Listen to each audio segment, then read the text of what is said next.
এখানে যারাই ভ্রমণ করতে আসে তাদের হাতে তুলে দিই, কিন্তু কেউ এই ধাঁধার সমাধান করতে পারে না। সবার মনে লোভ কাজ করে, এই লোভ এদেরকে পাথর করে রেখেছে। পাথর হলো কি করে?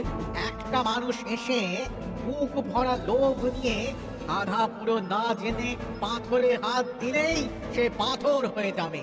আমাদের ভুল হয়েছে, আর লোভ করবো না, আমাদের বাঁচাও। আমাকে মুক্ত করে দিন, আমার খুব ভুল হয়েছে মহারাজ, মুক্ত করে দিন আমায়।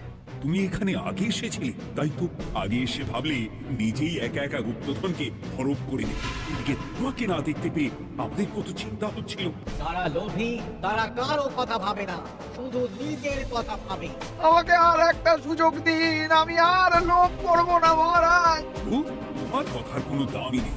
না মহারাজ, আমাকে আর একটা সুযোগ দিয়ে দেখুন, আমি আর লোভ করবো না, আমাকে মানুষ করুন মহারাজ। আমাদের সবাইকে মানুষ করুন, দয়া করে মানুষ করুন।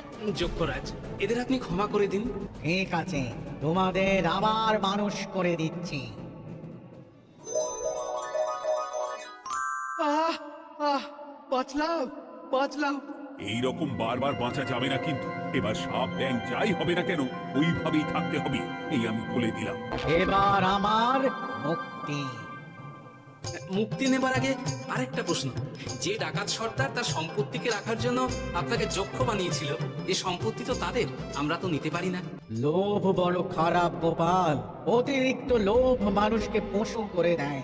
ওই ডাকাত দল এই সম্পত্তির জন্য সবাই কাটাকাটি করে মরে গেছে, কেউ আর বেঁচে নেই। সুতরাং এই সম্পত্তিতে তোমার অধিকার আছে, এই সম্পত্তি তুমি গ্রহণ করো।